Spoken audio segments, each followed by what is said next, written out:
మనుషులు లేరా ఉన్నారు. తెలంగాణలో ఉన్న మన యాదవుల జనాభా అధ్యక్ష 25 నుంచి 30 లక్షల మంది యాదవులు మన తెలంగాణలో ఉన్నారు. అది తెలంగాణ కలిగినటువంటి గొప్ప సంపద అధ్యక్ష. ఆ యాదవులు మన తెలంగాణ జాతి రత్నాలు. ఎందుకంటున్నా మాట అంటే అధ్యక్ష, అది ఎంత గొప్ప రిసోర్స్ అంటే ఆ గొర్రెల పెంపకం వాళ్ళకు వెన్నుతో పెట్టిన విద్య, వాళ్ళ రక్తంలో వచ్చినటువంటి హెరిడిటరీలో వారసత్వంలో వచ్చిన విద్య. మనం కూడా అధ్యక్ష కొన్ని గొర్రెలు కొంటే 10 గొర్రెలు కొంటే తెలంగాణలో ఒక పద్ధతి ఉంటుంది.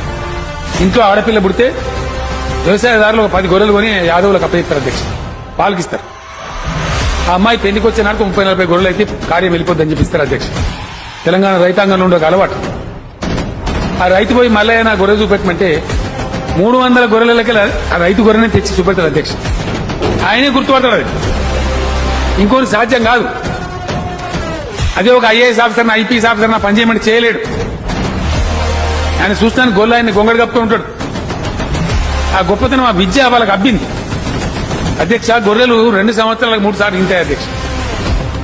ఈయనప్పుడు కొన్ని తల్లి గొర్రెలు అనారోగ్యం పాలైంది, పాలు ఇవ్వలేవు. అది ఆ గొర్రెని గుర్తుపడతారు అధ్యక్ష, ఇంకొంత కాదు. ఏ గొర్రె అయితే ఆరోగ్యంగా ఉందో దాన్ని తీసుకుపోయి పిల్లల్ని తీసుకుపోయి పాలు చిక్కిస్తారు అధ్యక్ష.